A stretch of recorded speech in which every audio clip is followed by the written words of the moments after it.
Amen. Okay. Relationship panel, week number 3, right?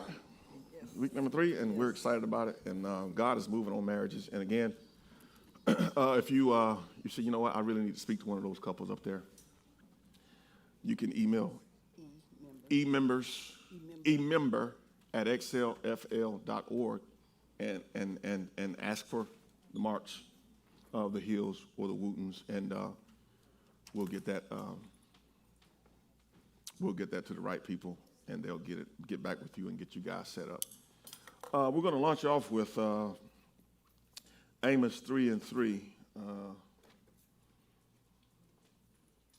And by the way, just doing the data on the questions that came in to the church, 91% of them were from women.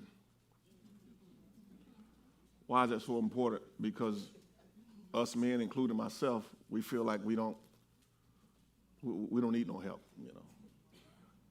You need to tell me how to hug my wife. I know how to hug my wife. You don't need to tell me how to, be nice to my wife. I know how to be nice to my wife. And it's like Derek, your greatest disability when you sit in relationship sessions, when I was a young buck, and even when I got a little sense in the word, your greatest disability as a man is your ego.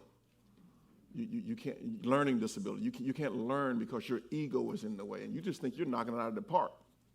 Every single day, every single week, every single month, every single year with your wife, and you're not. It's not that your skill is growing, her tolerance is growing for you. And, to get 91% of the questions coming from women tells me everything I need to know. Listen, women are the first one to reach out. If they're married, they're the first one to reach out to try and save the marriage. That's what I know. So if it's 91% reaching out, what they're saying is, I'm at my wit's end. I'm at my wit's end. So I want to encourage the men, the husbands, don't feel bad if you got to go to counseling. Don't feel bad if you got to enroll in therapy. Why? Because you want to be better, not just for you, but for the we-ness and the usness. It's something that you want to pursue. And, I was sharing with the team back there yesterday, actually. The Lord was dealing with me concerning my marriage, and which is a good thing. And he said, Derek, I want you to lose the vernacular in marriage that you're working on yourself. I said, I said, okay. I said, why? He said, because it's prideful in marriage. He said, your definition of working on me and working on yourself actually gives you ammunition to look at her and see, where are you at in your communication? I've committed to work on me. He says, creating a pride in you when you say, well, I'm going to work on myself. And I get what you're trying to say, Derek, but what about this? What about this? I'm going to grow into a better version of Derek for my wife. I'm going to grow into a better version of a godly husband. I'm going to grow into something versus I'm going to work on something. What is that? Because I'm going to work on something removes the we-ness and the usness. When I say I want to grow into something, a better husband is for us. It's for the we-ness. And he said, here's why it's a problem when you keep saying that. He said, you're not gaining more usness as you say that, Derek. You're not gaining more we-ness in your marriage as you say that about yourself. And boy, we've said it. You hear it all the time. I'm working on me. And if you don't have enough discipline to understand that in marriage, when you do that, it's possible that you can grow into an independent mindset. You can actually start to grade your growth and grade her growth. And it's like, wait a minute now. My God, I'm becoming a better wife here. I'm trying to figure out when you're going to come to church. I'm trying to figure out when you're going to. It's like, well, wait a minute now. What's going on? Your version of working on you is actually separating y'all. It's not bringing you together. You got to commit to growing into a better husband, a better wife. Why? For us. For we-ness. And he said, Derek, He said, I get it. You know, you're reading your little books and you listen to your little podcasts and you talk to Bishop Davis and all this stuff. And I get it. I get it. He said, I get it. He said, but here's the question. Do you do all of this work on yourself in this marriage to lessen what she's asking you to become? To lessen her asking you to work on this and work on that, just so she can see you doing X, Y, and Z. Are you doing all this to lessen her poking and prying in your soul as to what's wrong with you? And he said, I liken it to this. He said, when people work out, here we go. Buckle your seatbelts. He said, when people work out, here we go. Yeah. He said, when people work out, a few things are happening here. A few things are happening. Now, I get up in the morning, you know, we hit the gym, and then we'll hit it in the evening, and she's hitting round fit, she's doing HIIT training. That's why the doctor said, boy, you got the body of a 21-year-old here. You know, you're sitting in there and you hear stuff like that, your heart, everything, your levels, everything's there. And it's like, my God, and she hears that, she presses the gas. She just presses the gas down. But you know, 95% water now, you know, cutting out the sugar as much as possible because you realize you're not 25 no more. You're not even 30. You're not even 40 no more. You need to slow down on all these sweets and stuff. And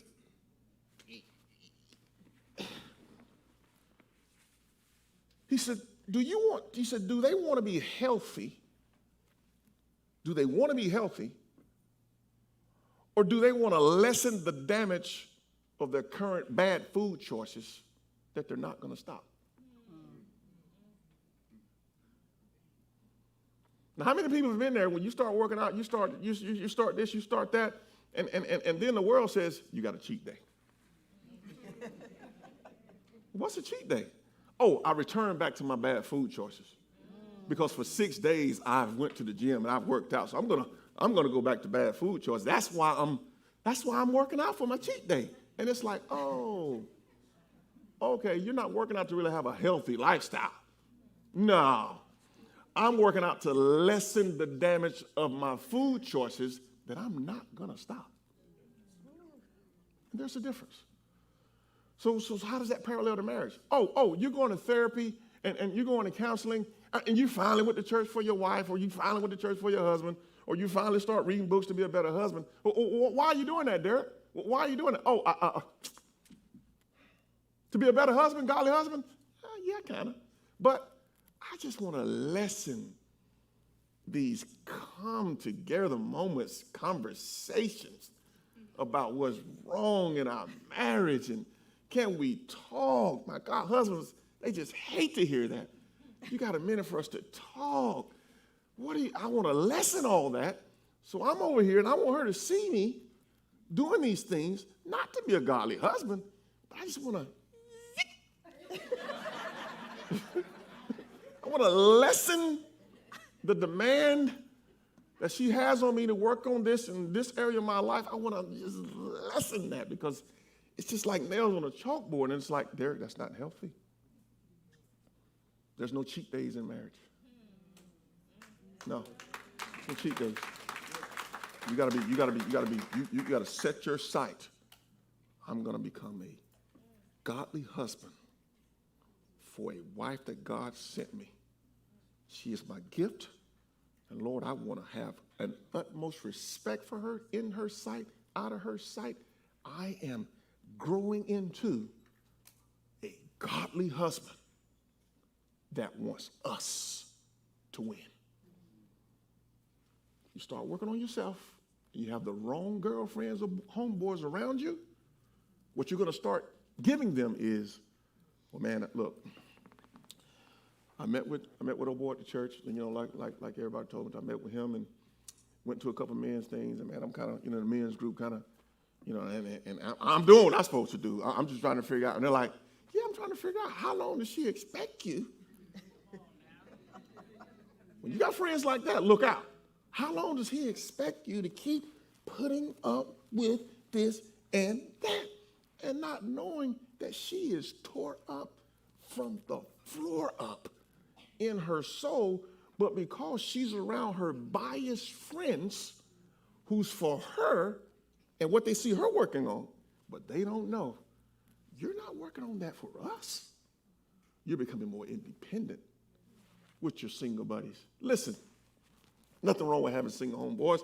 I got single homeboys. Nothing wrong with having single homegirls. Nothing wrong with them. But what is wrong when you're single and you can't lock down no man, and you got all the answers on what I need to do in my 8-year marriage that you're trying to talk me out of, to be lonely and miserable and travel to Miami with you twice a year and throw the deuces up like we really living. No, you're 38. You're 38. You should be building your life. But when you're around the wrong people, they can amplify that working on me version. And I got more in life to become. And I always wanted to be. And it's like, and they're just cheering you on. And they're pushing you further away from we-ness and usness. Now, he's before God in prayer. He does not stand a chance. If 4 minds are telling you, keep working on you, you're becoming better, he's just mad. He doesn't stand a chance.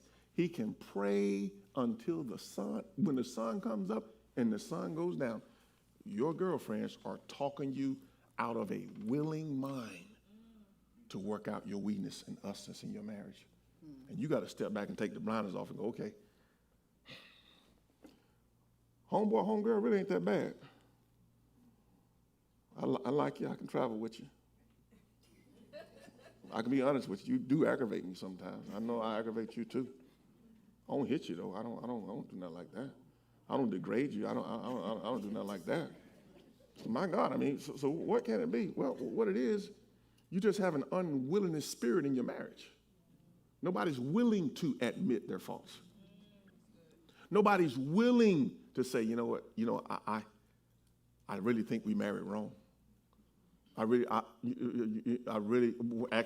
that you and I, before we got married, was really soul-wise, we weren't that healthy up here and in here. We just wasn't. And early on, we had some turbulence in the marriage and some trauma and stuff like that. And we never fixed those things. We got to pass it up with vacations and had some kids and bought a house and bought a car. And I went to school and you went to school. And we kind of, but it's back. And if you're willing to just have a fresh start and do this right, I know it's been 13 years and I know we're thinking about separating or whatever it is, but if you're willing to work this thing out with God in the center, because we know he wasn't in the center when we started. As a matter of fact, we never had him in the center since we've been married. So if you're willing to do that, I'm willing to do it too. And we can do this together. Now, I'm not trying to boss you around and tell you what to do. I'm just saying I have a heart for you. And I know I've messed up. I know I haven't been the best. I know I have a lot of dysfunction going on, but the blinders are off. And sometimes that's what it takes. I tell you what, you go ahead. I'm going to go out. I'm heading over to Club Silver Fox. I'm just going to go ahead and do me. And all that church stuff, it's done got me here. And I'm going to go over there. And I'm going to go out there. And I'm going to hang out. And I'm going to do what I got to do. And you just go do what you got to do. And you go out there and test the market. And just like Rihanna looked at Chris Rock at a party when he got his divorce, she was like, Uncle Joe, go sit down somewhere. What do you think? You think you're on the market now? You better look at your husband, look at your wife, and the person that says, I want you. I don't want to take advantage of you. I don't want to manipulate you. I want you. You get out there with those wolves. They're going to convince you that they want you, but you just want in the stable. You're going to be passed around on their phones. But the man you're with or the woman you're with, they never do that to you. So step back and just breathe for a minute. If you're really going through in your relationship, and just realize, I really got somebody who thinks the world of me. They just didn't have the skill to carry out what's in their heart towards me. And I didn't have the skill to carry out what's in my heart towards them. And I'm willing to admit that. Well, let's come to the table and see what God can do in this thing. Somebody said, I don't believe that. That's what we did. It's so easy to start daydreaming about the singlehood. When stuff is fading out, you start daydreaming. I was like, Oh, wow. Okay. The travel gang is ready to go up. She's like, mine's already up. I'm traveling with my sister. My sister's driving down from North Carolina. She's going to stop right here off St. Augustine Road in this 2-bedroom apartment we have in 2006, and she's going to stop right there, and she's going to pick me up in her expedition, and I'm going to get in that expedition with her, three of her girlfriends. I'm going to get in that expedition. I'm going to drive to Port Canaveral with them. I'm going to have a ball. I am married to you, but I'm on my way out. I see singlehood on the other side, and I'm ready to give you a little taste of how I'm ready to move in life. And you'll be right here with Barbie and Zaria taking care of them. So get a little taste of your visitation on the weekends. And it's like, wow. Because when your mind goes there, you have to reel that baby in. So you know what? Let me stop daydreaming about this single life, because I may get out there on the market and realize, use a brand new car when she drove you off the lot. Okay, you got about 200,000 miles on you now. With a couple of oil leaks, cracked windshield. Please don't think it's going to be the same when you go back out there. I don't care what you think about yourself. Please don't think. And you know what? If you hop back out there and somebody else is, well, I'm divorced too. Well, now you got two stubborn heads that's used to their ways, and you think that's going to work out better than somebody that you just need to work it out with, that knows you. You know her level of stubbornness. She knows your level. Listen, man, we worked it out, and guess what? 28 years in October. So here we go. Question number one. This question came in. Pretty interesting here. What is the best way to navigate a marriage 20 years in? And it's riddled with interference from my husband's grown children, creating chaos between us. Let me say that again. What is the best way to navigate? I like that. Okay, what's the best way? What this person said, I'm trying. But there's something higher than me in my marriage, I feel. I feel his kids' influence is higher than my influence as his wife in his marriage. So 20 years in, it's riddled. These grown kids keep their nose in our marriage too much. Trying to figure out how to fix this. Well, number one, you never counsel from a one-sided coin. I always go from both sides. I remove the biasness. It's a fair question. But I do have a question to that fair question. Did you get any counseling concerning how to navigate your blended family? Was it a blended family from day one? In other words, you married him with kids. He already had kids. You married him. You've been together 20 years, or vice versa. How did all this get started, and have you had the proper training to navigate it? And if you haven't, I would encourage you to seek some therapy, seek some counseling, or even get with Sister Kim and Sister Marcus and ask Brother Marcus and ask them, okay,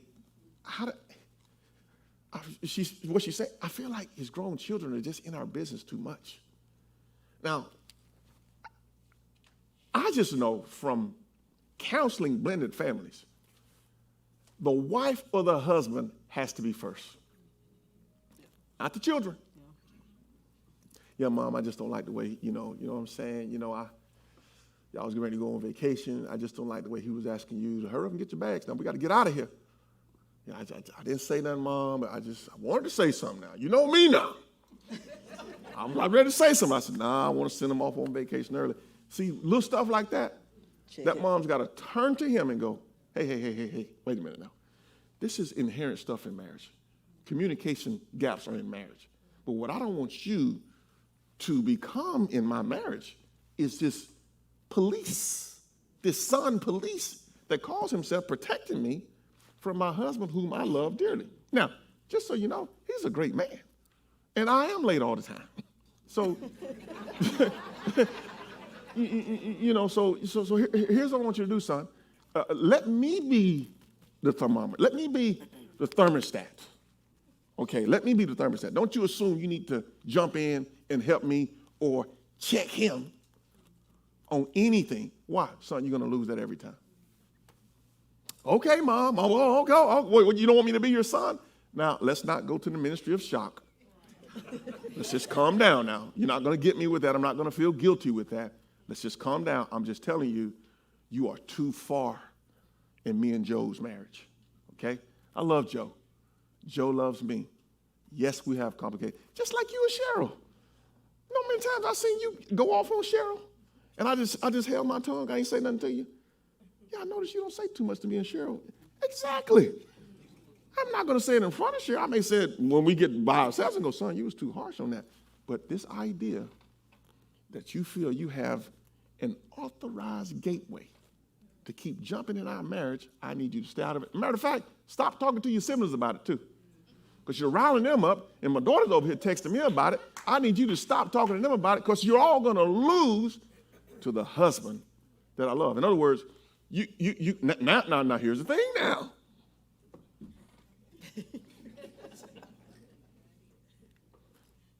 Sister Kim, get ready to hop in here now. Here's the thing now. Here's the thing.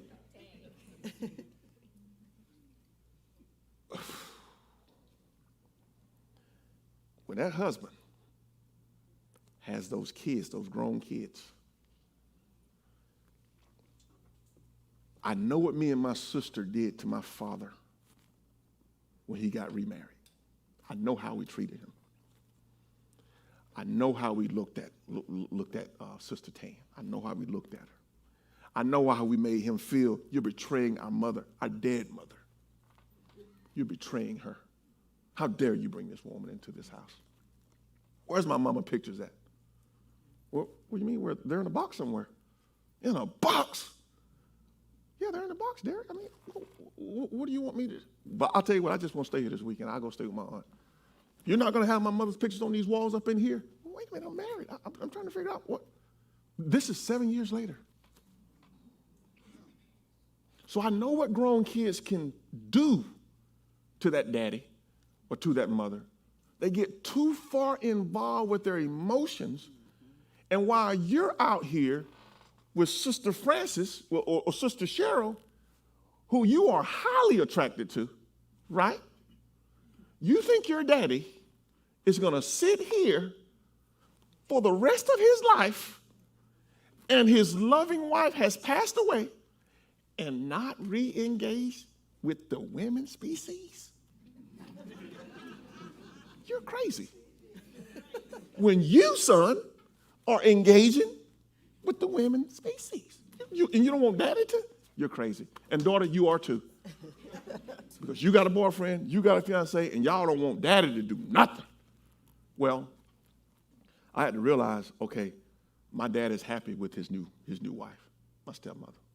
I had to realize, okay, you do have influence over your dad. You can walk into that Thanksgiving dinner and you could just tear it all up with your attitude. You could just tear it up. You don't have to say a word. Just tear it up and make his wife feel bad. You just step over her and just talk over. You can do that. Listen, at some point, well, I know with our daddy, he just flat out told us. And he didn't call us by our names.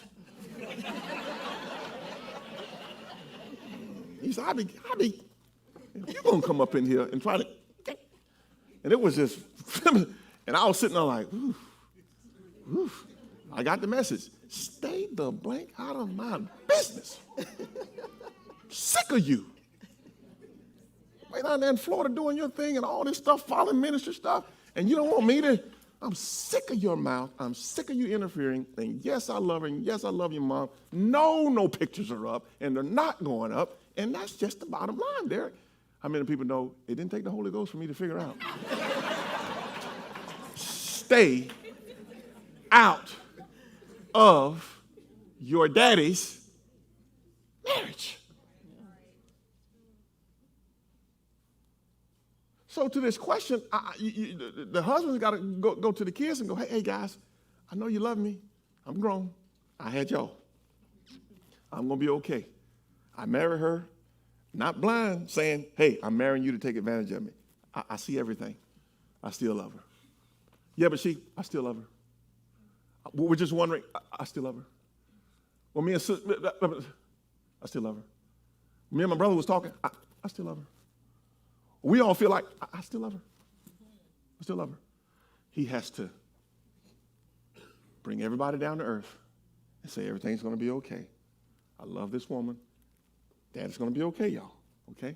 I don't have to push the red alert button. I know how to handle myself in this marriage, and I need you guys to kind of keep at bay. Don't try to correct her. Don't go texting her, trying to tell her how to treat me. We're okay. Ain't that right, baby? We're okay, ain't we, baby? Can I say something? Yeah, go ahead. We just got to make sure also that the father is not seeding the kids information. Because if he keeps, when a mishap happened in the marriage, he'd go and, yeah, me and Cheryl. Yeah, Cheryl. are going through these situations, and it's like, hey, they don't need to know that. You need to go get some counseling by yourself so you know how to respond to Cheryl better and things like that, but don't go talk to your kids because they're going to be on your side anyway. Yeah, and on that, in that blended family, you know, if the husband marries into a little sticky situation or vice versa with the wife, she marries into a sticky situation with the kids and all this kind of stuff. As a spouse, you have to champion agreement. The sons may be ticked off at their mother, but guess what? I'm not going to buy into that. I'm new to this family. All I know is, dudes, that's your mom right there now. So all y'all, I know I'm married to your sister, but all y'all trying to act funny towards your mom, know this, I'm not going to buy into that. Hey, brother, you was wrong disrespecting your mom like that. You can't add fuel to the fire to make those siblings think it's okay to treat that mother or that father ungodly and walk through these church doors or walk through any church doors. Hey, sister, how you doing? Anything you need, I'll be there. But you're disrespecting your mother, your father in front of me? It's not going to fly.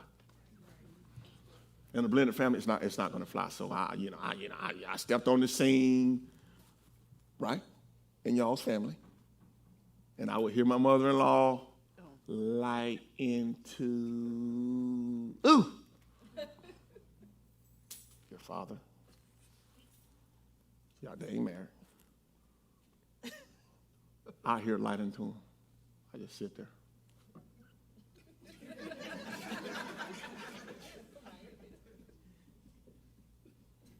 They leave, whatever, they go to Food Line. Food Line is real big in North Carolina, Food Line. I said, hey, I said, I don't know if it's good for your son to hear you talk about his daddy like that. I don't know if that's good. He don't need to hear you disrespecting him like that. This is my mother-in-law. Son, I love you, but you need to watch it now. I said, no. I'm willing to get cursed out, Miss Nancy. But I'm new in this family, and I can't just stand by and watch this blended family situation just tear y'all up. I think it's wrong that you're downing his father. Even though he's not doing what he's supposed to do, I just think it's wrong, and it's sending the wrong message to him as a man as he hears you cut his daddy up like that. I tell you what, son, I'm ready to smoke me a cigarette because you about to me off. And I love you. You're my favorite son-in-law, and I love you, but I was committed to it. Okay, now I can't let this blended family run awry. I'm trying to be the peacemaker, because blessed are the peacemakers when you encounter situations like that. So in this situation, you don't side with the wife, you don't side with the husband. You just say, look, guys, we're siding with God. Now, husband, you have got to get this right. And wife, you got to have some kind of understanding. These are his kids too now. So you just got to get some balance and come to an agreement that, hey, we don't address things publicly towards his wife. We just do it behind closed doors, and we have him involved if we feel like we need to do it. And that's when you're going to get maybe what I got. Son, you're about to. And just be ready for that. It's not that your dad doesn't love you. It's your dad is saying, let me be happy in my marriage, guys. I can handle myself. I've been on this earth longer than you, and I didn't sneak on here. I came through just like you, and I've made it this far. I'm going to be okay. Sister Kim. Testing. Yes. So I thank you for this. It's a big question. For those who don't know, I have or had a son before Marcus and I got married. And I'll just say a little bit of quick background there. I was in my early 20s, 20, 21, going on 22. And in that relationship, it was unhealthy, and it was a result of me not knowing my worth.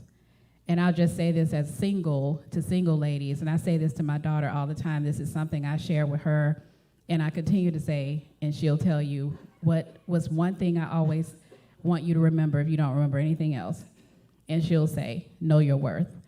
And the reason for that is when you know your worth, or when you don't know your worth, you look for that into other people, and anything that anyone gives you that you weren't receiving from your father's house, you begin to attach to that and begin to validate yourself through that relationship. And that's exactly what happened. As a product of that, I have a wonderful, amazing son who is now in his 30s, 32.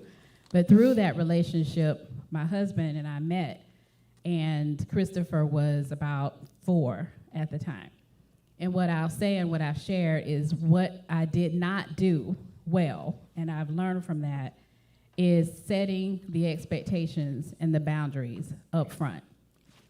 That didn't happen. And when you don't set expectations and boundaries up front, then the idea of what I believe is expected is coming from 4 different perspectives, or 3 different perspectives: myself, my husband, and my son's father. And that does not bode well into managing the relationship. The other side of, for us, because Christopher was so young, he grew up with Marcus as his dad. His relationship with Marcus is as dad, not as father. His relationship with his father is as a father. But what did transpire was, an element of disrespect that should not have happened coming from the other partner. And oftentimes in blended relationships, the children are being motivated by the previous spouse or the previous partner in the relationship. And if you, as the person with the children, don't take the time, and it's not an easy thing to do. And I think I'll just say I was avoiding it because I thought, it'll work itself out. It'll be fine. And it did not. It was not fine. And, my husband was disrespected, so I had to go back and have a conversation that I should have had at the very beginning, which is, let's sit down and be 3 grown people and navigate what this relationship is going to be like, because now my husband will be raising our son together. I will still respect you as his father. You will never be disrespected, and we've never been disrespectful. And we want to make sure that our son is able to navigate a healthy, blended relationship and what that should be in God's eyes. That is the learning we had. It is not how it started, but we eventually got to that place. And it helps, unfortunately, because, his father's not around a whole lot. But it is a conversation that needs to happen early and in the beginning, and setting boundaries is one of the things that I would begin to say, do it first. And if you don't, go back. To your point, Pastor, if you haven't had that question answered, they need to go back and answer that question and seek counseling. That's good. That's good. That's very good. Yeah, everything runs back upstream to godly wisdom, pursuing and finding the godly wisdom, and sit down and talk, have an adult conversation, set boundaries, set standards, and have a foundation of this is how we're going to move in this relationship, the dynamics of this relationship. Now, this next question, I am not going to address it. The women, so you get ready. How do you deal with a wife who won't address her weight, her health, her eating? She's almost depressed, I think. But I want my wife back. I want her to get her sexy back. How do you deal with that?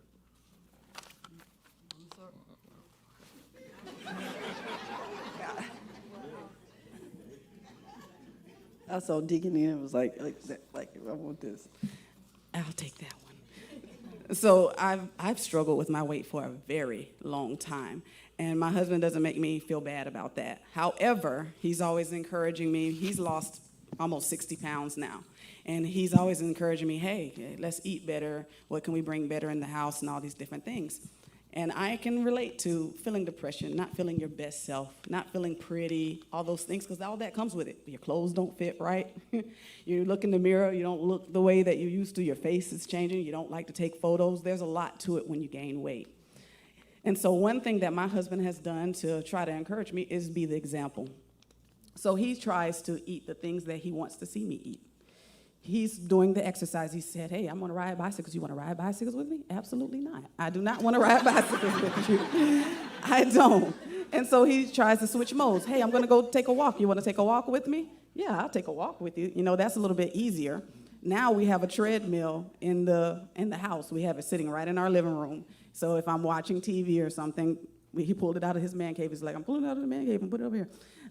So anytime we're watching TV, we can just get up and walk and do simple little things. He's like, hey, can we do this or that? But just back to that point, he's always trying to encourage me by example or inviting me into spaces with him so that I can adopt or take on that healthier lifestyle. I'm getting there. I'm getting there. I know, Pastor Zelfia is always trying to introduce new things too, but we have to make that decision ourselves. Yep. No one can make that decision for you to lose that weight, to adopt that healthier behavior. I have to choose what I'm putting in my mouth. I have to choose to get up and move my body. And at some point, I woke up one morning and I said, you know what? I want to live a long time. I want to be here with my husband. I want to be here with my daughter. And so now I get up. I get on the treadmill. Me and my sister, she'll get up and she'll come around and she'll say, yeah. Good. And she'll say, hey, I'm walking with you. And we get up and we walk together. And she might say, oh, late in the evening or in the morning. And my husband, he'll say, I'm proud of you. And I need that encouragement. I need to know that he sees that I'm trying to make an attempt to do this. It's important that we continue to partner. You can't look down on a spouse when they're trying, even if it's a baby step. And please, because we went through this bad thing one time, but we don't go through it anymore. Do not say stuff like, why are you eating that? Looking at you crazy when you just said, oh yeah, I'm doing so good, David, I'm walking, I'm eating my fruit in the morning and all that. And then at night he saw me with a slice of pizza. And he's like, I thought you was walking. I thought you were, that kind of stuff, you're going to have the opposite impact. I'm just letting me know. If you don't want to have a loud discussion with your spouse, that's probably not the avenue that you want to go. Because at the end of the day, when you're with that spouse or not, like David, before he decided to get healthier, he used to sneak snacks. So I would say, hey, we're not going to have Debbie's in the house anymore. We're not going to have potato chips and things of that nature. And so I would go to clean out his car and found Debbie boxes in the trunk. Where he was just going to the grocery store, like sneaking to the grocery store, buying the snacks he wants and taking to the job because I can't see him. I was like, well, that's not going to work either. But we navigate those things, right? And I'm going to take by the laughter that some of y'all experience the same thing, that sneakiness that we have sometimes. But that encouragement and that example to one another is just going to be ideal and the way to go in there, because we're going to learn by watching you. I'm watching him losing weight. I was like, hey, I'm not going to be the heavy one in this relationship continually. And I'm moving towards that. And so I would just encourage anybody, talk through it, talk about how you're feeling, talk about a plan. You have to make a plan, and you have to make decisions yourself. Allow that spouse to make that decision, work through that plan together, and continue to be encouraging with one another. That's good.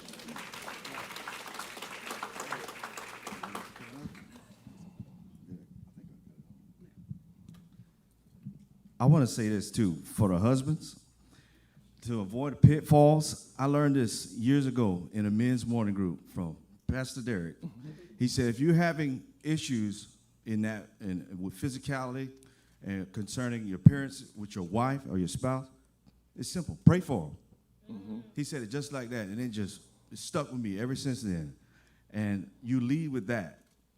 If you lead with the prayer, that'll avoid all of the physical, not seeing what you want to see from them in the natural. But trust me, if God is in the center, it's gonna come to pass. That's good. That's good. Huh? That's what. That was, yeah. That's You it. said it all, yeah. Yeah. I ain't touching it here.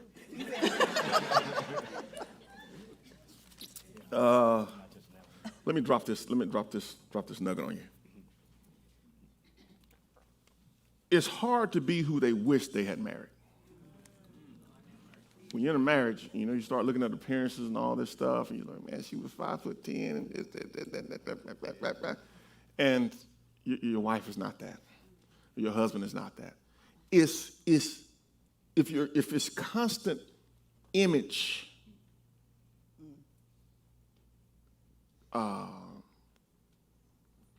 dissatisfaction, what you're dealing with is it's hard to be who they wish they had married. Boy, my wife is just not outgoing. She's just, who are you comparing her to? Because it's going to be hard for her to be who you're wishing you had married. No, Pastor Derek, I'm not. No. Tell me about her. No, seriously. Because it's creating a problem here. Well, yeah, I don't know. I'm a big thinker. I'm a big dreamer.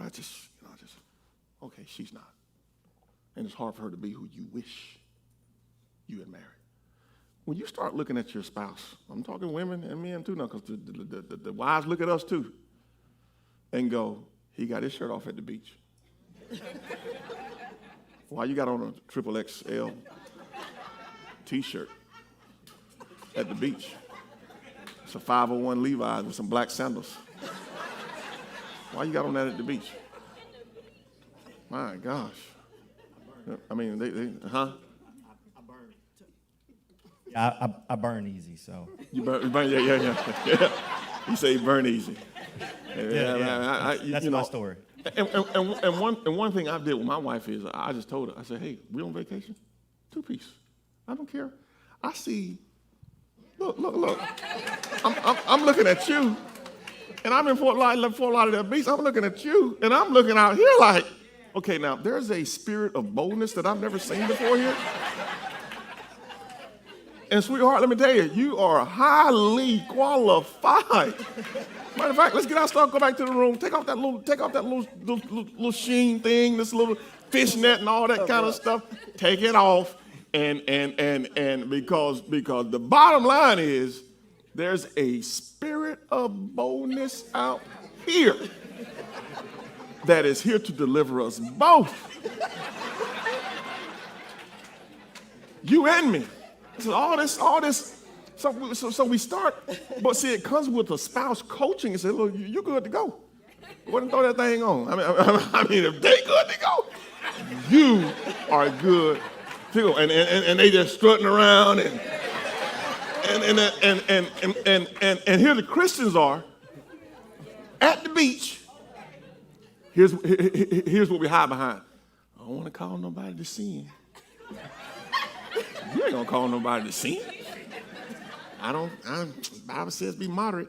What? Your husband says 2 pieces okay. What are we talking about here? I just don't want nobody to. Ain't nobody looking at you but me. So we have to champion and let them wives know you are fine as wine, and compared to what I see on this pool deck, and they see it before we do. You see what I see, boo? Yeah, I see it. Okay, we'll let this slide this time, but tomorrow we're gonna turn up out here. Yeah, that's good, Pastor. And just to piggyback off of that, we just recently traveled to Belize, and for our 25th wedding anniversary, and I can tell you it was both enlightening and wonderful because my wife was on fire, y'all.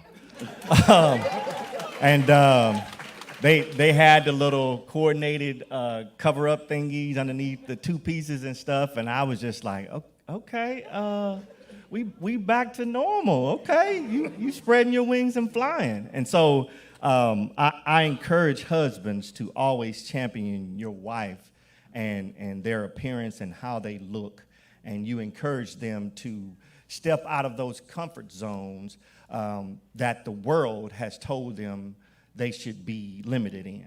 And I can tell you that it's a beautiful thing. My daughter, just to tell a little bit of the story, she recently started working for a fashion company, and initially I was a little bit jealous because she would bring home stuff for my wife, but it had gotten to the point where, you know, with her newfound freedoms, my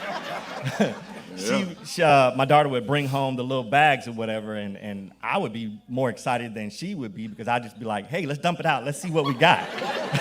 let's see what bathing suit we got this week. And so she would do the little modeling in the bedroom, and every now and then she would catch me peeping around the corner.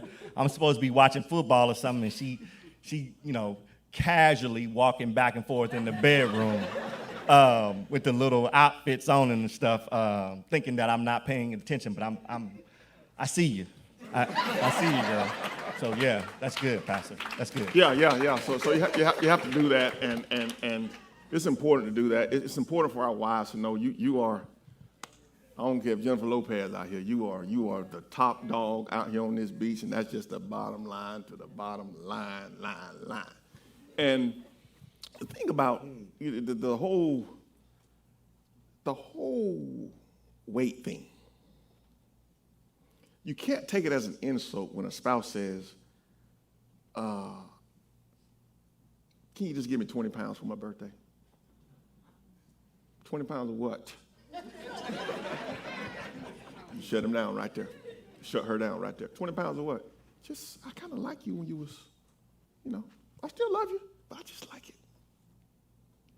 You can't look at a person who loves you dearly and think they're insulting you to say, you're beautiful, but you're beautifuler in my eyes, and you're more comfortable, and I notice you have more confidence, and your head is held high when you was at this particular weight right here. And you have to do that with a loving tone. And you do it with a loving tone and hop in there with her. You know, do you want to ride some bikes, so on and so forth. And you can't be hiding your Debbie cakes now. You can't put demands on her and you sneaking around the corner to the park eating your stuff. Not saying he was doing that. But now, you know, I'm not lying when I say this now. I look at my wife every chance I get, and I just fantasize. Whew, my gosh. She'll walk down the hallway, I'm right behind her. She's like, what are you looking at? I see you in the mirror. I say, man, please. I'm here. I just know I'm here. And it's important that you be giddy like that. You be giddy like that. If you can't get giddy like that in your marriage, you're not helping the situation as far as her health or his weight or her weight. You have to get humorous, not sarcastic. Yeah, humorous, healthy humor, and get them back to where you know what I'm saying? You love them, but you really, really, really like them at this particular size right here. And I'm gonna go ahead and get off of that right there. So encourage your spouse. Okay, here's the question. Brother Bailey, do you have what I asked you to get? Okay, yeah, I've asked for it. Okay. All right, fellas, here we come. All right, we come. How do you deal with a wife who absolutely goes to bed early, looks forward to tomorrow morning, she looks forward to some happy time? Okay, all right, so here we go. Goes to bed early, she's more focused on her conference call, 9 o'clock tomorrow morning, getting the kids up for school, and going to work. For the love of God, guys, do you have what I asked you to get? And going to work. And you want some happy time at night. And the fella said, I say amen. I don't know about y'all. But here's the deal. Wives have a countdown clock. Oh, boy. When we want some happy time, wives have a system in place to detect husbands looking the wrong way.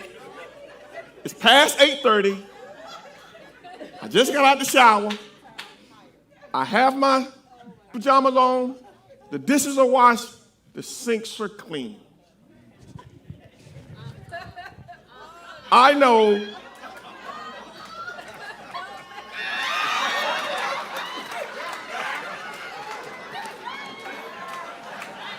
when I see my wife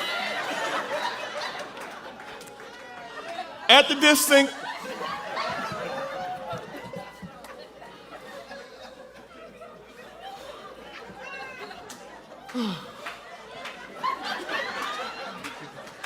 let me check the doors. It's locked. The doors are locked. When I see the bed preparation happening, I begin to panic. What do I do? Is it too late? I know the resistance is coming. I'm here to tell you, I feel the brother on the question. It's like, man, I got to beat her to her preparation for tomorrow. And it doesn't stop right there. So we sit on the couch and we're cool, but we see, all right, let me tell you something, brother. The airline stewardess has done everything, and the plane's ready to take off here. Hey, what's going on? Huh? You put the food? Yeah, the food is up. Okay, I'm gone. I'm gone. And down the hall they go. Now, us husbands are sitting on the couch trying to figure out, okay, this is going to be a unnecessary interruption. But this is going to take some skill to navigate here because the plane has took off.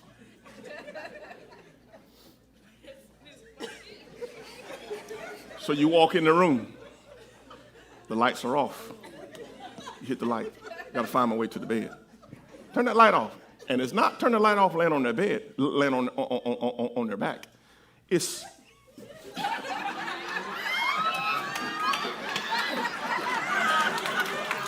they're laying like this. Light off, light off. Turn it off, turn it off.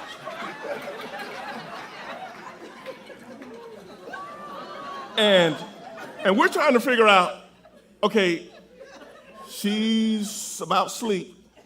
I know what I want. It's obvious she ain't trying to hear it. How do I engage? And this is a real thing. So we're over there like this.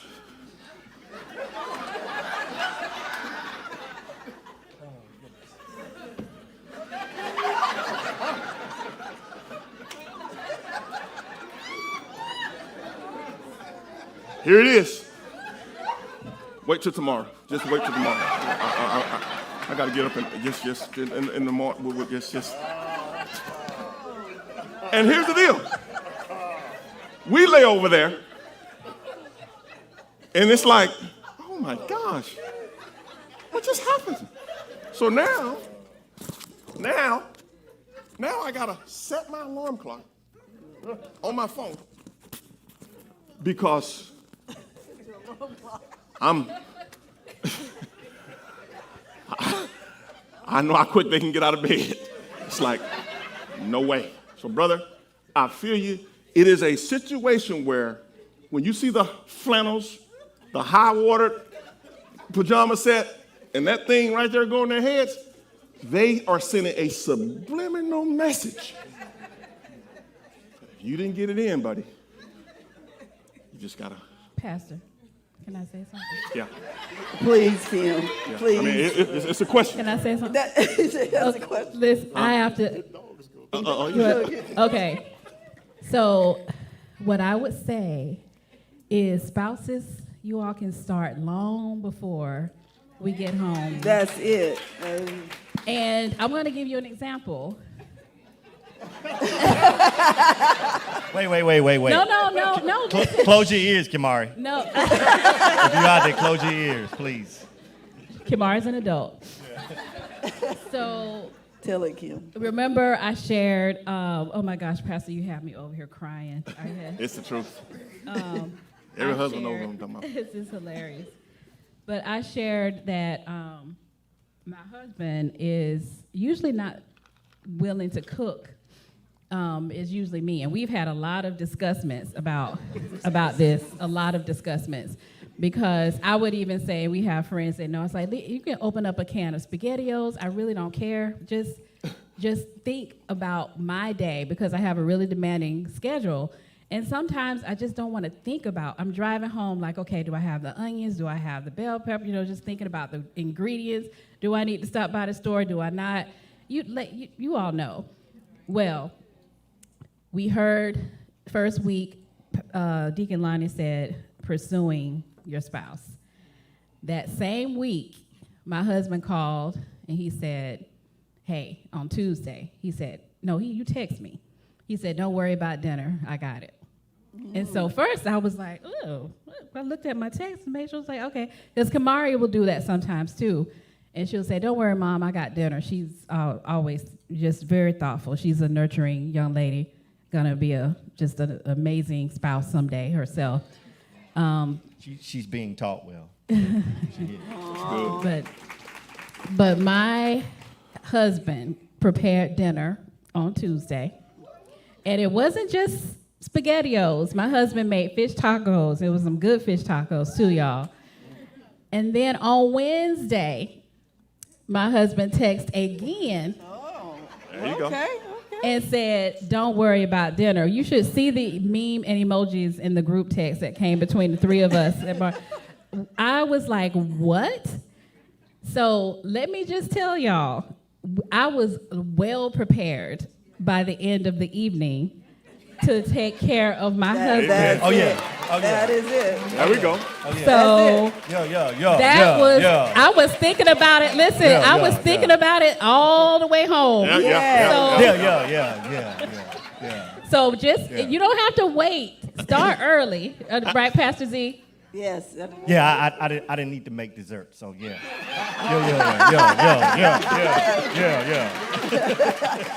Yeah, I got to give her that one. It's a real thing. And it really taught me something because she's said this plenty of times before.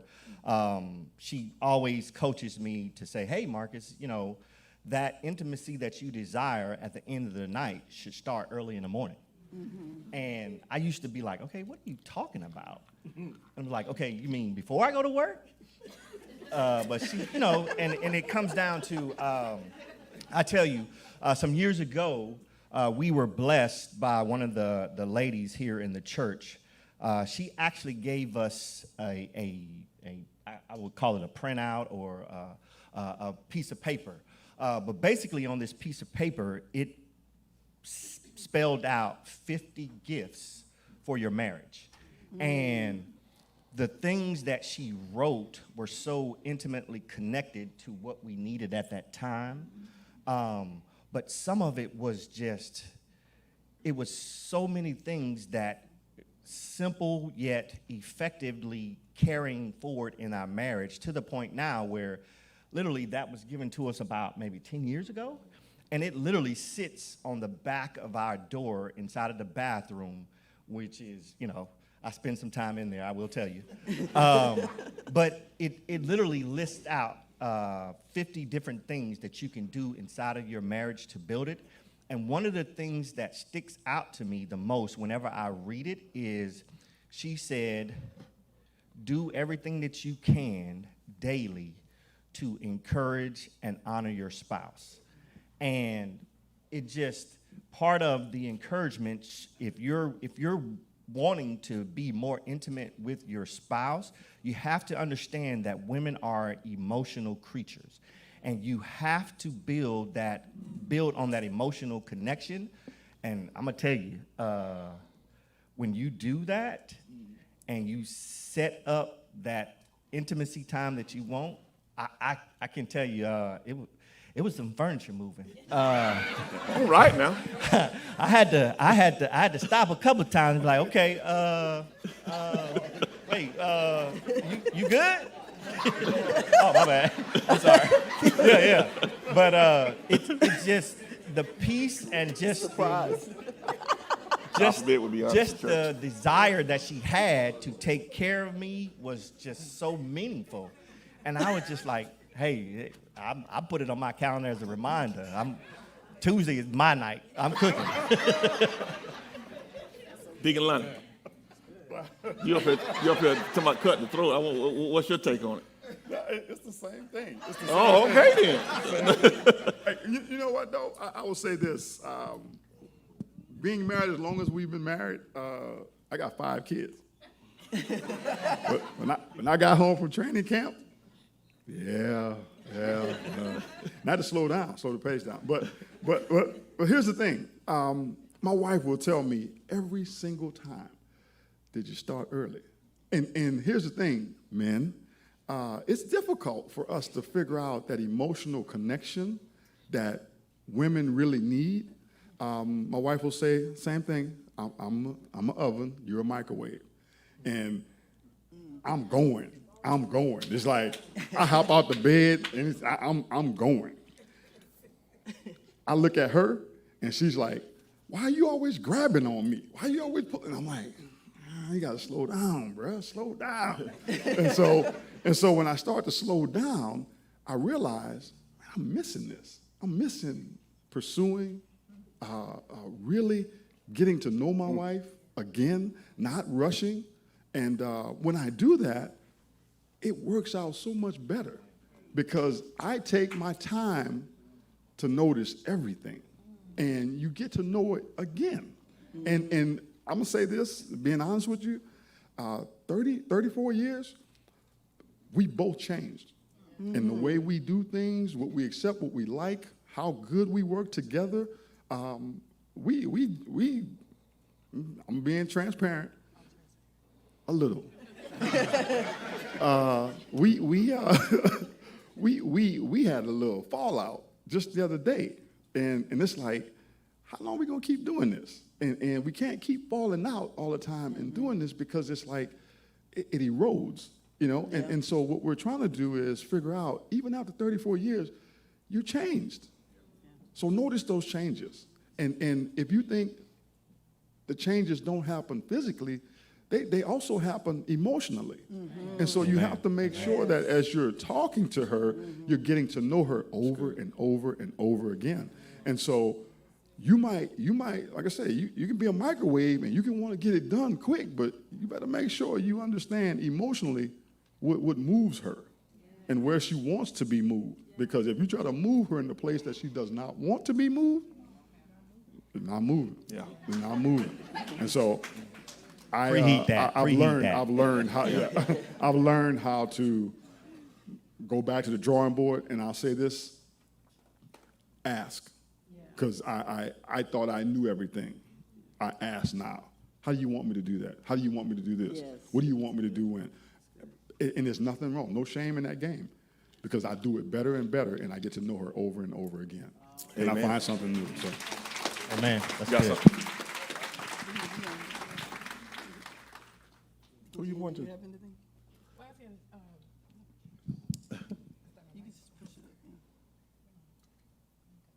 Okay, sorry. When Lonnie mentioned the word change, I like to say evolve because, again, when we met, we were 21, and now we're both 55. And so that going through that maturation process and learning each other in every season is important. And so, like you said, like coming to me and us having the conversations about not so much who I am now, but really who I am now, because I'm post kind of raising kids almost. And so life is different. I'm in a different season of life. And as women, I would say, even as men, you got to kind of know what season of life you're in and not like think, okay, I'm talking to this 21-year-old man that I married because he's gone through a different season of life. Mm-hmm. So it's taking that time to know and learn one another in every season of life, too. That's true. You have to, spouses evolve. bodies change, things of that nature change. So I can come home fatigued and tired, but the curiosity of some leggings on my wife, it removes all that fatigueness. And I have to realize that you can't, when the curiosity kicks in, it's not always, it's kicking in, I'm kicking in. They have kids on their minds, tomorrow on their mind, food on their mind. They got a dentist appointment for the child tomorrow. They got another doctor's appointment for the other child on Friday. But all I'm thinking about is, happy time. And I come to the realization that sometimes that's selfish. And I've learned, when I get like that, I just go give a massage. She'll go, oh, I'm hoping it goes a step big. Oh, God. Oh, I needed that. Oh, God. And I'm telling myself, tame yourself, big guy. This is just a massage. Remove the stress. Help her out. Massage her feet. It ain't going to lead to nothing because she want to go to sleep. Or I tell you need to get a nap or whatever it is.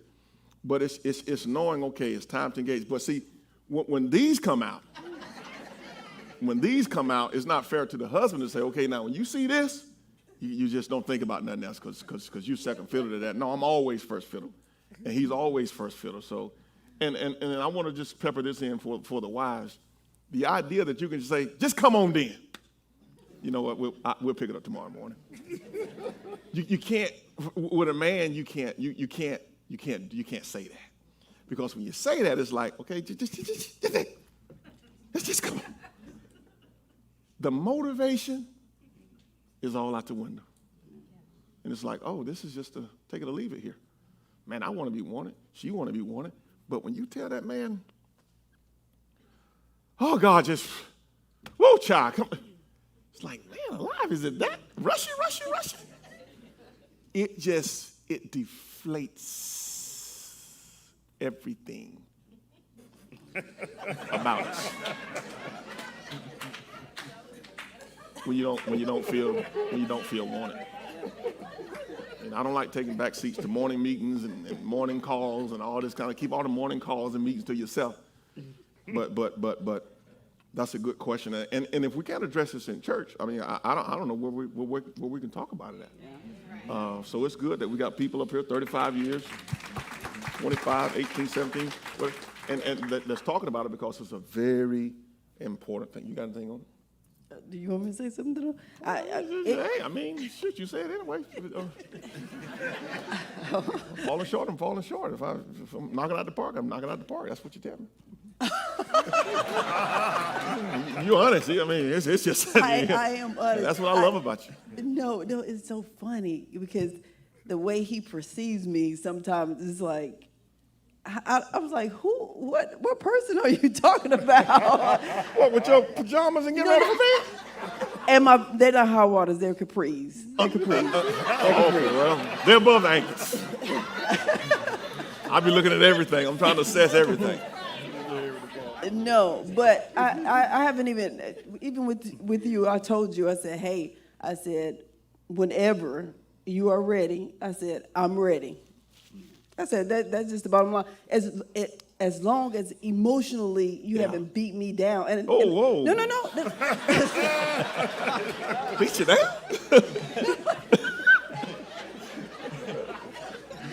God forbid we tell the truth. No, I'm just saying, like, you said something smart. Yeah. Then Smart come back mouth, smart mouth, yeah. and say something smart. So it's like, okay, I want to talk that through before you go to the next step. Yeah.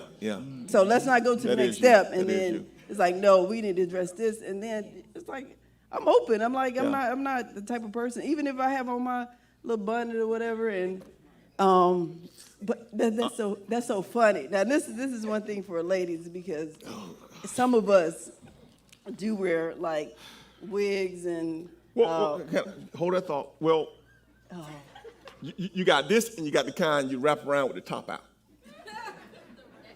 This is what That's what you put on. You slide it over and the top out. Yeah. I'm just saying, it's a version of this. And they waffle back and forth. It can be, it just depends on what's going on. What's going on with the hair. It's a real thing. But anyway, I used to, like, if I come home from church and I went natural probably 2 years ago, And so I was wearing like half wigs and, just different ponytails and things like that. And I would forget. I would go home and I was like, okay, it's time. I'll take it off. But I would come out there and be like, whoa. Like, he was like, that was just too fast. That was just too fast. My gosh. But I didn't even realize it because I'm like, hey, we've been together for so long, that wouldn't even bother you. You know how I look, you know how my hair look underneath this, all that.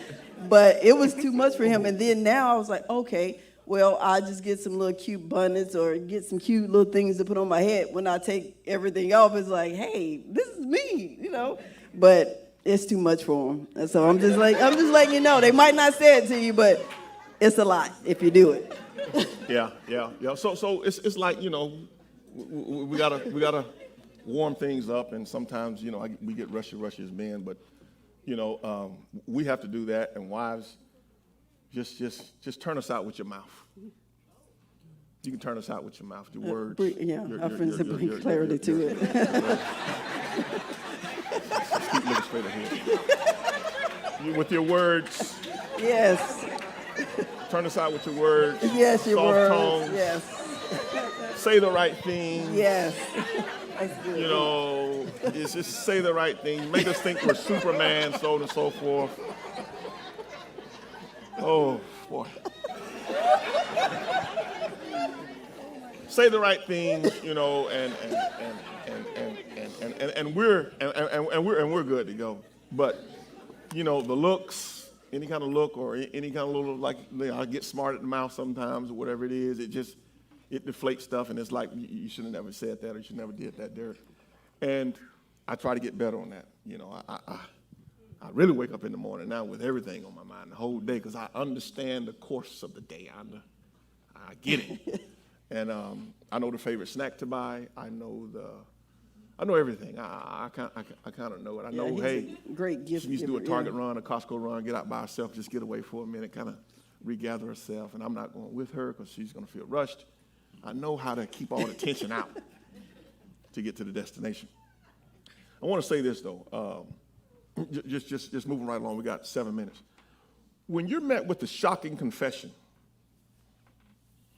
from your spouse that says, you've drained me, you've broken me, you've hurt me, you've ignored me, you tore me down. Here's what you do. Pause when you hear that and ask, why is this happening? Rather than, how quickly can I fix this? As a husband, when we're met with the shocking confessions of, or a wife, hey, you've drained me. Hey, you've really cut me up with your mouth. You've really tore me down. You've really broken me over the years. You've really just taken me through some things. So many times as believers, we want to rush to the word to fix it instead of asking, how did this happen? And if the wife has confessed this to the husband or the husband has confessed this to the wife, as a husband or as a wife, it's so easy to rush to fix it, not realizing, this is going to be better when you figure out how and why this happened. We have to slow down as believers in our marriages and allow healing and the hand of God to take its course on a broken heart, a torn heart, a drained heart, and not rush to fix it. So many times I tell guys this, I said, don't be addicted to peace in your marriage. Sometimes you got to have conflict. And if you don't like a certain thing, you got to say something. If you don't like how she's doing a certain thing, how she's saying a certain thing, you got to say something. If he or she is not meeting your needs, you got to say something.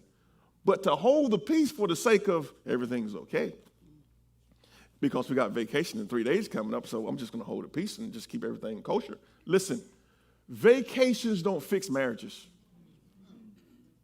They don't. Vacations don't make marriages happy. They don't. Vacations are just a necessary interruption until you get back to your problem. So you're going to get back home to the problem, and the vacation takes you away from it. But don't think that the vacation is going to fix a heart that's been drained, been broken, been torn down, been hurt by your words. And for men, words, harsh words, we can hold on to those for 10, 15 years. If you ever utter the words, you're less than a man to your husband, I'm here to tell you something. You just cut that oak tree so deep. You have hit him below the belt. It's going to take some time to come up out of that one. That's why the Bible says, choose your words wisely. Because life and death is it says the power of the tongue. And with us as men, as husbands, we have to watch those words. And can I say this? I know we got 4 minutes. Oh, okay. All right. Yes, ma'am. God almighty. Don't knowingly hurt your spouse when your spouse unknowingly hurt you. Your spouse don't know that your daddy wasn't there for you. Your spouse don't know that your mother called you blubber fat or whatever. Your spouse doesn't know that your mother picked on you because of your weight. He doesn't know that. But guess what? He just mentioned something about it. And unknowingly, he's hurt you. He doesn't know. You can't turn back around and assault him with your words. Why? Because you went to the altar, but you didn't let him in your soul to let him know, hey, just so you know, when it comes to this category right here, my mother beat me down right here. And at the slight mention of this thing right here, it bothers me. Oh, baby, I didn't know that. You got to let him in. So don't knowingly hurt someone who unknowingly hurt you. And so when you tell that guy he's less than a man, well, I tell you what, my daddy, let me call my daddy to fix it, because obviously around here we can't get, oh, man, oh, boy. You're cutting him to the core. And you can be fine as you want to be, but your words have removed your beauty in his eyes. And you got to go back and you got to fix that. So before we say, hey, I can't get him in church, I can't get her to do this, I can't, go back and research the trauma you may have created with this right here in that marriage, being unskilled in the relationship before Christ and all that kind of stuff. But you've said some things that he can't not think about. And you got to say, Lord, I repent. And you got to go to him and say, I'm sorry. This is a process. I know you're going to get healed as you go. I'm going to be a conduit to help you in that healing. But my mouth was out of control, and I love you, and I never want to say anything to hurt you. Now, let's move on to a single question here that came in. Glory to God.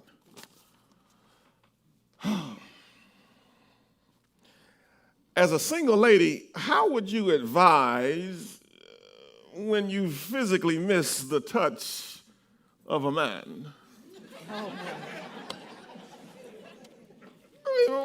As a single lady, how and what do you advise when you physically miss the touch of a man?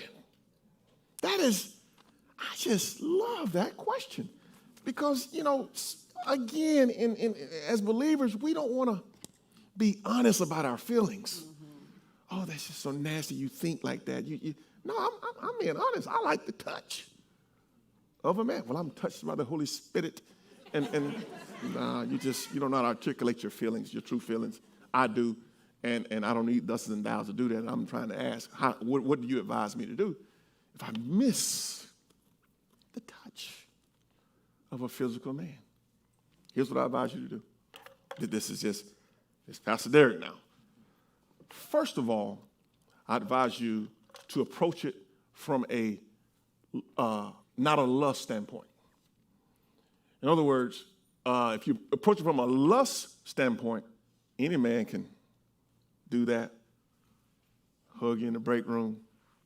But when I do this, I just send chills down her spine.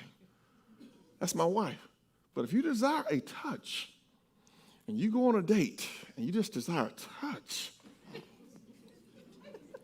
I'm here to tell you, your boundaries, those babies may come down.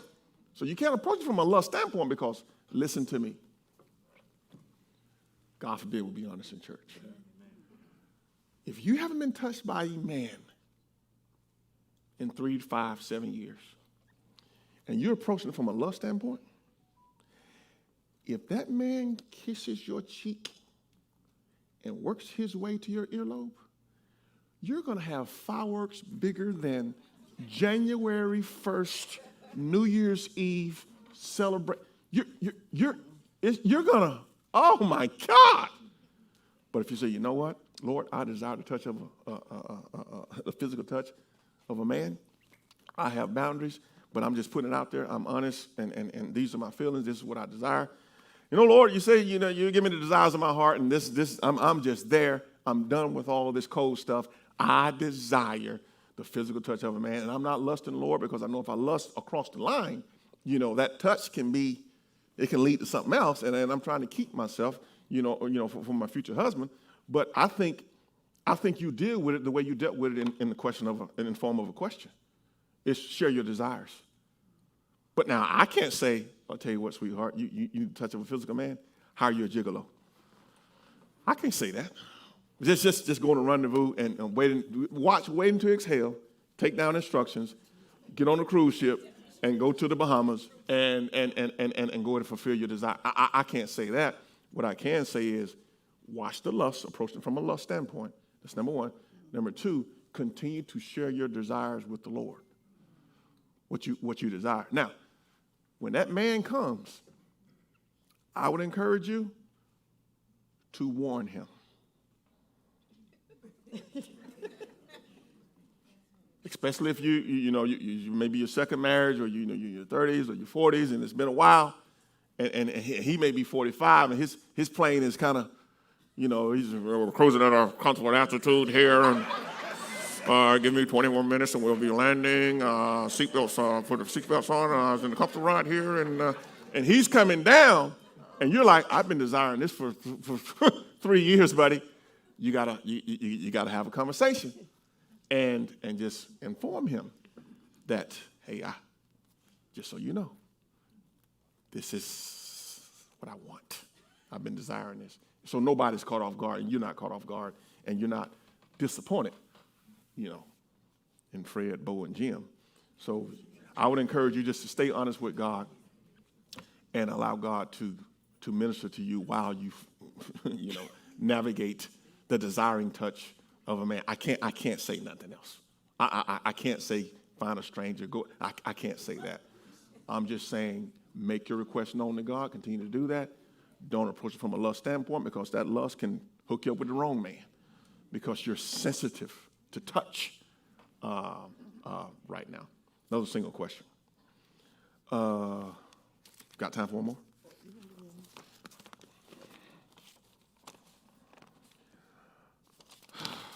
Did anybody else have anything on that? No, I'm waiting on the piece of it. I did want to say I have not been single in a very long time. However, I learned a lot from my sister who has been single for a very long time, and what she tries to do is not agitate herself with what she sees. So certain things on TV that you just can't watch during a certain period of time. There are certain music that you can't listen to. You can't sit around and listen to love songs all day long, or we don't listen to R. Kelly no more, but R. Kelly or anybody else like that. You can't sit around and listen to those things and not expect it to agitate you. So if you're setting your boundaries, like Pastor said, and trying to push forward until you find your person, try to reduce some of the agitators, the music, the movies, the things that might be causing it to create a hunger in you higher than you're normally used to seeing in yourself. So That's good. It's good. As a single Christian, how do you date out here in this single world? How do you date out here in this single world? Now, I'm married, and I never insult the taste of a single man by saying, look at the soul only. No. The soul is important, but you got to be attracted to her. She got to look good to you, and you got to feel good bringing her around your home. You can't feel like, man, I did something.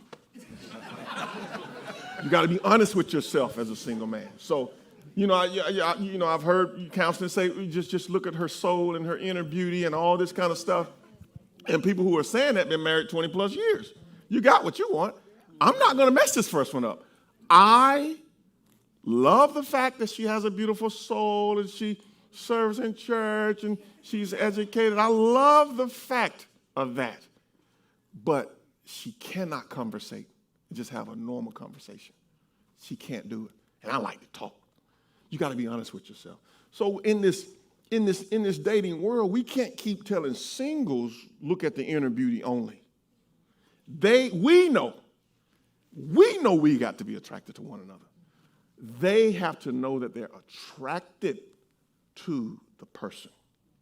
And the babe in their womb leaps. They look forward to seeing the person. And the spiritual matchmaking in church, you got to be careful with that. You're a good guy. She's a good girl. Do you like her? Well, yeah, but... And see, us fathers are up here on the 50th floor. We're saying, son, choose right now. Not now. You need to... I know what I know now. You. And the wives are like, hey, daughter, hey, I'm on the 20th floor of life now. You're on the 5th floor. And we're seeing the goodness of this young man or this young lady. But if they're not attracted to him, back off. I don't care if they volunteer in youth together. I don't care if they back off, because you're going to put them together and they're not going to be, they're awesome individuals, but they're not made for one another.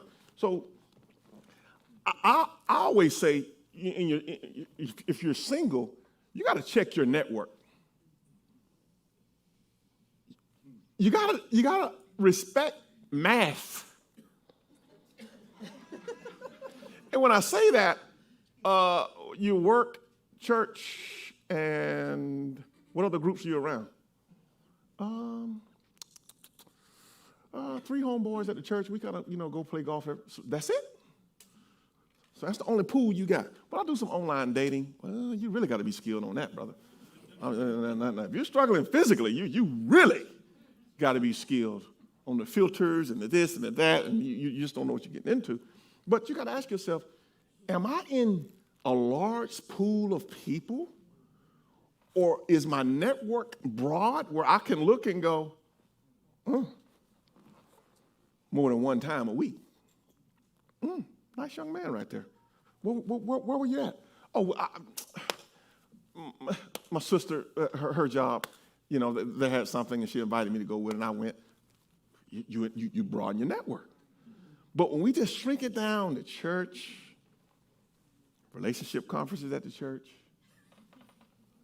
little job, your family's not that big, your selection pool is going to be very minimal. Now, I want to say this to all the good girls.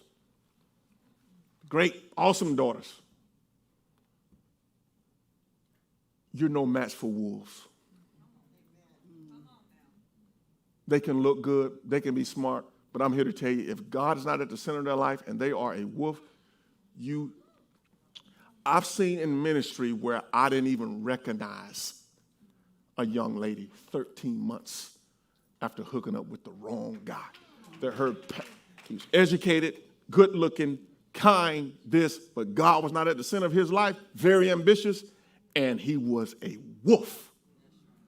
Removed all of their influence out of her life and just dragged her through the mud. So again, you got to have your lust under control, and you got to have your standards set and your non-negotiables.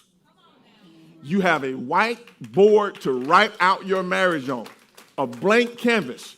Don't let nobody talk you out of your non-negotiables. Now, when you put your standards out there, be willing to stand by them. And not just look at them and stand by them, but it may be 2 years standing by that standard. It may be 3 years standing by that standard. It may be 4, but you stand by it But when you let your guards down with a disgust in the Christian selection of men and just say, I'm just going to go out here and I'm here to tell you, I was telling some friends of mine, where I'm from in Georgia, it is, he told me, he said, don't come back here. I said, huh? He said, man, you don't know what's this, what's that, he said, I'm trying to tell you. He said, don't do it. Because this world has become so perverted that the Christian man and the Christian woman, let me tell you something, is the highest commodity you can pursue.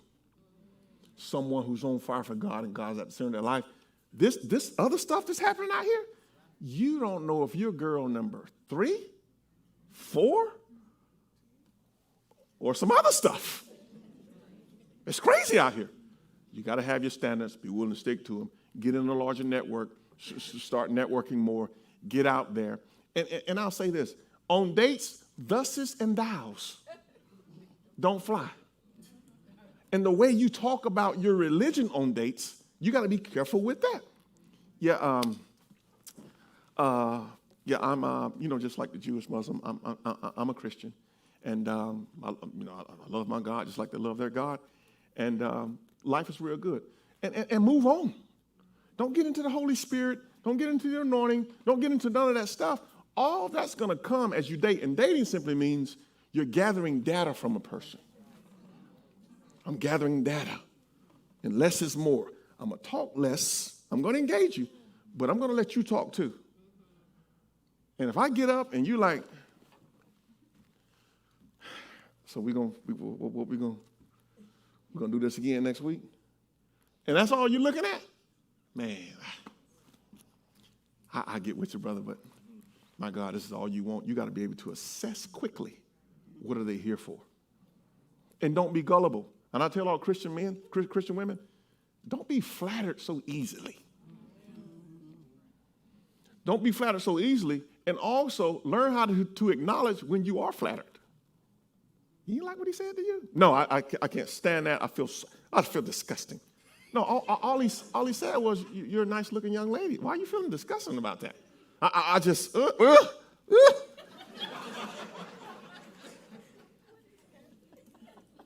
know how many times our wives, we're walking through the mall or at Six Flags or Disney World, I know with me, if she's 6 steps in front of me, guys be like, okay. I'm behind her. She's ordering with me. Oh, okay. My bad, bro. My bad. Yeah, that's right. My gosh. My God, I'm standing right here, brother. What's going on? Look, I don't go crazy. Why? I like that. If ain't nobody saying nothing, that's a problem. But when you're single and you're out moving and somebody says, whoa, man, you're a nice-looking young lady. As a Christian lady, don't get awkward. Just say, thank you, and keep on moving. Boy, that felt good. Yeah, somebody noticed me. But don't act like you don't like that. We like that, right? We like it, right? What do you got to say about that? No, what you got to say. I'm asking you. I'm asking you what you got to say. I do. No. We're gonna come to Gian. I'm asking you what you have to say about the single dating. We're coming to Gian. Okay, yes. Okay, because she said she has. We're coming to Gian. We're coming to it. I am conscious of the time, so. Yeah. Well, I'm conscious of you asking this question. Okay. We're coming to you, Gian. Okay, we come. No, read the question again. I mean, you went over me. I just want to make sure I answered properly. Read it again. Singles want to know how to navigate this dating world out here. Okay. So I would say one of the things is, because you said many. Go ahead, cutie. Go ahead, cutie. Keeping yourself up. Just don't come out the house like, okay, somebody's just going to take me the way I am. A lot of men are, they're visual people, so they're going to look at you, and I'm telling you, Zaria and I did a whole little I guess, experiment on that. So one day we went out, she had on makeup, I didn't. And we went through the mall, just doing stuff, and the attention that she got from other men, and it's sad that men, sorry, men are like that, and you think they're not, but they like to see somebody looking nice and taking care of themselves. And sometimes Christian women will just, if I look this way, that they'll take me this way, and that is not the case. It's like they would choose somebody, and I've seen it on several dating shows and stuff like that. The girl that says she's an atheist, and this other girl says she's a Christian, because she was put together, had everything together, he was still trying to choose the atheist lady. And he was a Christian man. And I'm like, what? This is crazy. But we have to put ourselves together when we walk out, like, do something to yourself. Make sure, put some effort to yourself. Just don't walk out and think, oh, this is the way I look. No, you have to put some effort to yourself. Some. Can you do a little something? No, serious. Oh, and we you talked have to. about this in the back. You It's have like, I look at all the young ladies, the Christian ladies around, I'm like, man, they're so beautiful. They're so beautiful. And we think our girls are beautiful and all that, and they are. But my daughter, I'm like, hey, when you walk out, make sure you have my earrings. Make sure you have on your lip gloss. Make sure your hair is put together when you walk out. You might have on a jogging suit, that's fine, but make sure you're put together and be presentable when you're walking out the house, not just for work on a Saturday. Most of the times when you're going out and you're not thinking about a man, most of the time that's when somebody pay attention to you, when you put together. So that's what I got to say about it. Single men can't read your mind, but they can read your looks. And the looks is the engager. And every Christian woman is beautiful. I'm here to tell you. You can be beautiful from head to toe, but when you open your mouth, you let the world know exactly who you are. So you got to know how to conversate too. So being single, if you're not reading books on, romance, don't be overindulged in it. But if you've been single for 10 years and you don't know how to talk to a man, you're gonna miss it every single time. You don't know how to woo him, because our wives can woo us right now with certain words. And all of everything goes out of the door. And it's the tone and her ability to talk to us to get us to go. I see Sister Aisha, if we're out eating lunch or whatever it is, this, when I see her go to the back of Minister Jeff's head and just start scratching it, he lose his mind in the whole conversation. He's gone. Just a simple touch. I said, oh boy, she's got him in the palm of her hand now. She can order anything she wants. Well, guess what? Here's the reality. That's skill. That's skill. And a lot of times he ain't got to say nothing. She just know lots on his mind. You start rubbing on it. My wife would grab me and start massaging me. I said, oh, God. Oh, yeah. And I said, oh, my gosh. Oh, right there. Yeah. And just a peck on the forehead. 2 minutes and walk off, and man, I'm on cloud 75 now. I'm ready to run through a brick wall, because you gotta have the wooing skill too as a Christian lady and man, not to manipulate, but you gotta know how to engage, make a man or woman feel like they're wanted. Sister Gian, you state the question that you're gonna address, or whatever you're gonna address. I don't know if you're single or the last one. Yeah, about singles and how to date right about now. I wouldn't want to be dating right now, but it's kind of wild. But I would think about this like you think about fishing. So if you're fishing and don't take this and think, you're being thirsty or whatever. But if you're fishing for trout, I'm not a fisherman, but if you're fishing for trout, you got to go find where the trout are, right? Mm-hmm. So you can't just go cast your line in the St. John's thinking, I'm going to get a trout when trout may not live there, right? So you have to think about what your desire is for a spouse or for, a partner. Think about what that desire is, and then where is that person? Where is that person? If you're looking for a professional man or woman, go where that professional man or woman is. Like, find the groups where professional young people your age or whatever find where they gather and go there and make sure you put yourself together. Yes. You know, because it's not, again, don't go out there looking all two down or whatever, but put yourself together. And then be in those spaces where the trout are, where the people you're looking for are. And then when you find somebody, vet them. Vet them. Yep. Go slow. Bring them around people who you know have wisdom and discernment to kind of get to know really, because, you know, in that honeymoon phase where everybody's eyes are glistening and all this kind of stuff, you may overlook some things, but kind of bring them around people where they can kind of look and see character, where they can look and see kind of what that person is bringing to the table. So just kind of move slow, go where the fish you're looking for are, and then vet that person. Let them bring them around people that you know so that they can kind of help you discern what's really there. Yeah, and don't wait too long, get too far into the relationship where you can't listen to the people that has your wise counsel that's around you. Don't wait too long to get around them, because you can go 6 months with a person and ain't said nothing to your close friends or your counsel or anything like that, and then fireworks has taken off. So when wise counsel say, hey, did you notice this? Nah, he just do that sometimes. It's not all the time. Or she doing something, or she's talking smart to your son or the guy, and he's like, oh, no, she's cool. She was just upset over I ordered the wrong thing. It's like, no, somebody else would have caught that ahead of time, but the fireworks is taking off, and you just going with the flow at this point, and nobody can tell you anything. So I would be cautious of dating somebody for a long period of time before you seek wise counsel. Yeah, that's good. And we're closing right here.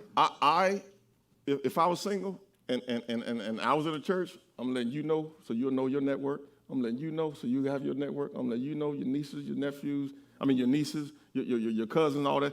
Hey, Brother Derek in the church is available. What am I doing? I got 30 people with families and sororities and all this kind of stuff, and I'm letting them know, hey, just I'm available. You know who I am. You know what I like. So I got 300 people now that's in different circles that's talking, that's listening to women say, I just want a nice guy. I got you. Here's his profile. Just go check him out. And this. Well, they don't know that if you don't let the people know, hey, I'm looking. I got to expand my network. I gotta. If I'm gonna catch trout, I gotta have trout bait. If I'm gonna catch bass, I gotta have bass bait. If I'm gonna catch whiting, I gotta have whiting bait. And I let my network know that I'm looking. I need my network. Okay, you can start in the church, but you may have some nieces at church in Baltimore. You may have some nieces at church in Orlando. You may have some sorority sisters right here locally. That look, Christian men, look at me, and hear me good. You love God. You keep yourself together. You're not looking to manipulate no woman. You want to serve that lady. Let me tell you something. You are a catch. They are looking for authenticity. Authenticity. They're looking for it. But you got to have a job. It's going to take more than the anointing. You got to have the ability to take care of yourself, and then you're trying to get somebody else to lose their last name and take on your last name. You got to get honest with yourself and say, you know what, I need to just pull back, dig into God, get in school, go in the military, whatever I got to do, because I can't take care of no house right now. And that is going to bring unwanted pressure on that union when you get together. So you are the prize. The Christian lady, you are the prize. But you got to know what you're looking for, and you got to fish with the right bait. Were you blessed by the relationship panel this week?